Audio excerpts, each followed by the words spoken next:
University మంచి భవిష్యత్తు కోసం తెలుగు విద్యార్థులు ఇష్టపడే యూనివర్సిటీ. కాల్ 9059052378 9059052379.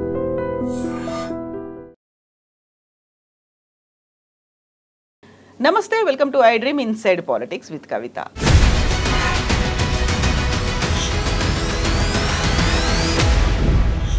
దాదాపు 8 నెలల తర్వాత కేసీఆర్ తెలంగాణ భవన్కి చేరుకున్నారు. విస్తృత స్థాయి సమావేశం జరిగింది.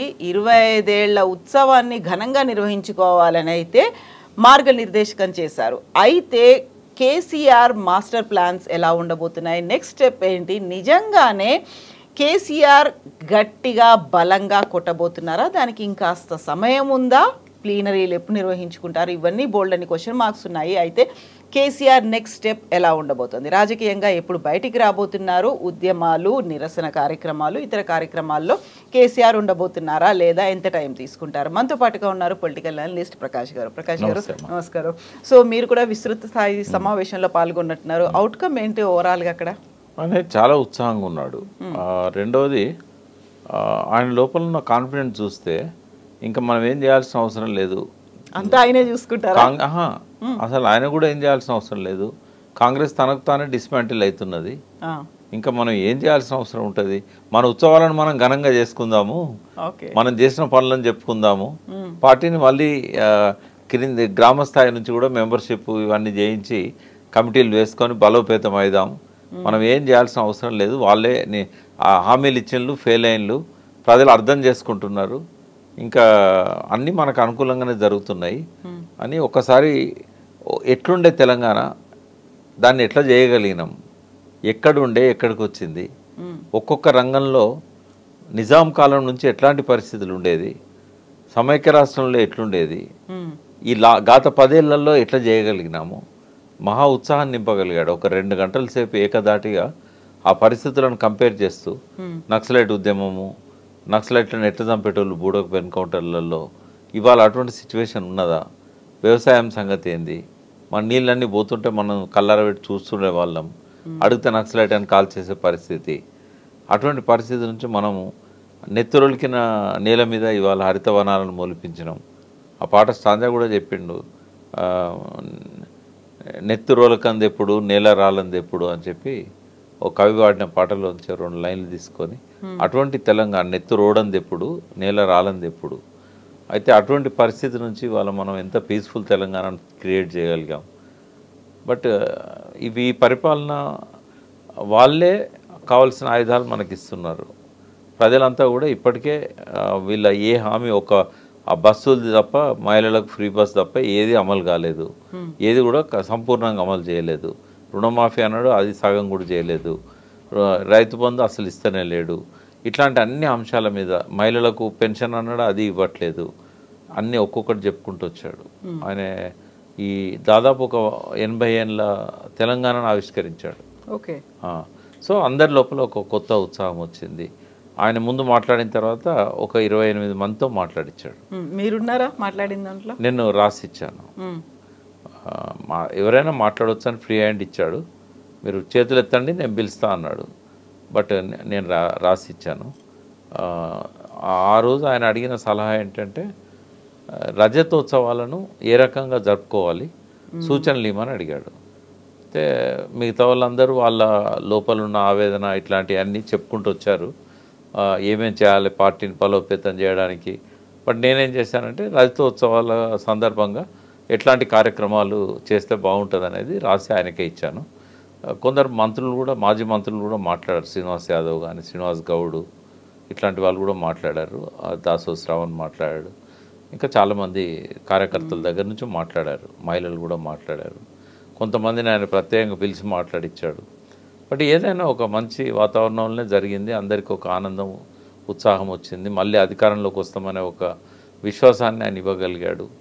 బట్ ఆయన రోల్ ఏంటి అనేది అయితే ఆయన ఏం చెప్పలేదు. బట్ ఒక సూచనను ఆయన అంగీకరించాడు. ఏంటంటే, ఇంతకుముందు మనం కూడా చాలాసార్లు, నేను కూడా మీతో పాటు అన్నాను, ఫామ్ హౌస్కి ప్రతి వారానికి ఒక నియోజకవర్గం నుంచి కార్యకర్తలను పిలుచుకొని వాళ్ళతో కలిసి భోజనం చేసి చెప్పాం కదా ఎన్నోసార్లు, అది మాత్రం ఒప్పుకున్నాడు.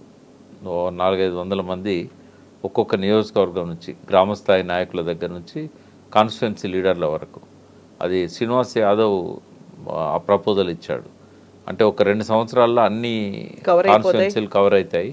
మనకు 3 సంవత్సరాల తర్వాత కదా ఎలక్షన్ వచ్చేది, అందరు హ్యాపీగా ఉంటారు, అందరిని కలవండి మీరు అని చెప్తే దానికి ఒప్పుకున్నాడు ఆయన. వారానికి ఒక్కరోజే కదా, ఆ ఏర్పాట్లు మేము చేస్తాం, ఫామ్లో భోజనాలు కానీ అన్నీ మీరు తీసుకొని రండి అని చెప్పాడు. అట్లా ఇంకోటి భారీ బహిరంగ సభ ఏప్రిల్ 27కు పెట్టాలి.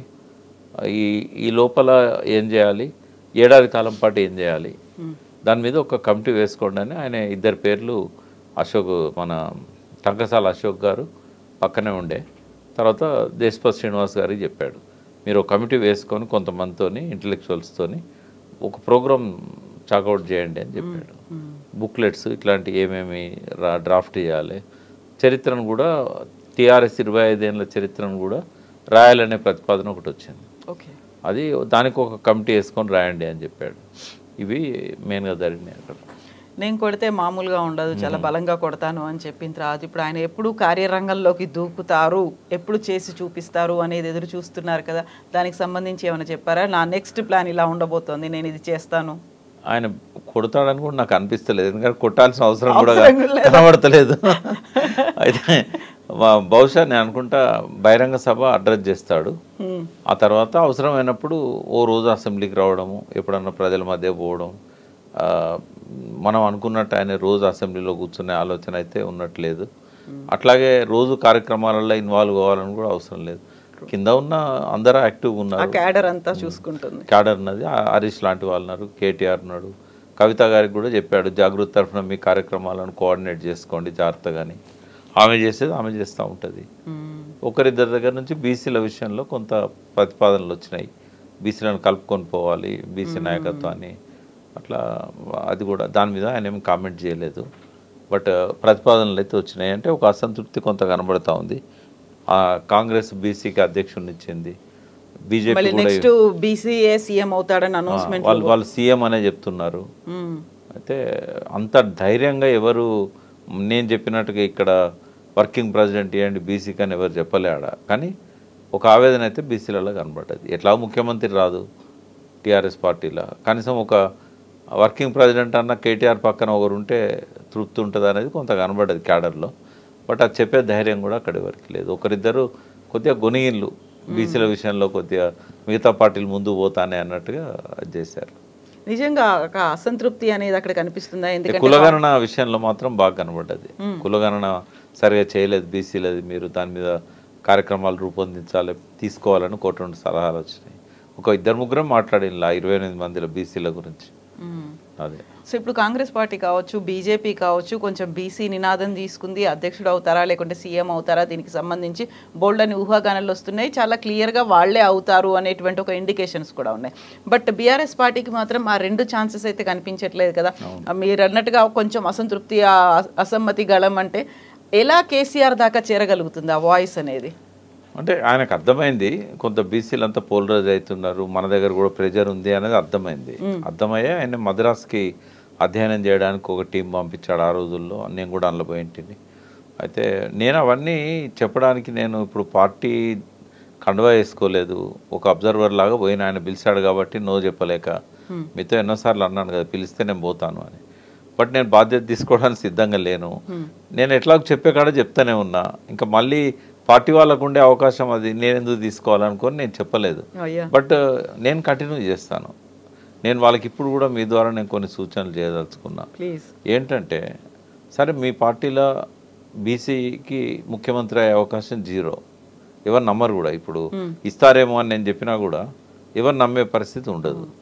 పోనీ వర్కింగ్ ప్రెసిడెంట్ ఇస్తారా అంటే ఒకవేళ ఎస్సీకి 1 బీసీకి 1 ఇస్తే ఇవ్వచ్చు, అది కూడా పార్టీ నుంచి కొంత ఒత్తిడి వస్తేనే ఇస్తాడు.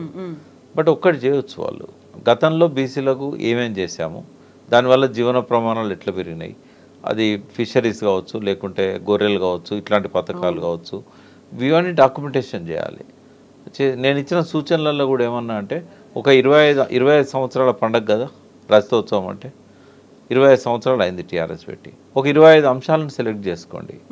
రోజుకొక అంశం మీద బ్రెయిన్ స్టార్మింగ్ పబ్లిక్లో పోయి వాళ్ళకి చెప్పండి, బుక్లెట్స్ ఇవ్వండి, మీటింగ్స్ పెట్టండి. ఒక్కొక్క స్కీమ్ గురించి ఒకరోజు, ఒక్కొక్క రంగం గురించి ఒకరోజు, 25 పాయింట్స్ మీద 25 అంశాల మీద అప్పుడు దశాబ్ద ఉత్సవాలు అప్పుడు కొంత ప్రయత్నం జరిగింది. ఒక్కొక్క రంగం గురించి చేశారు.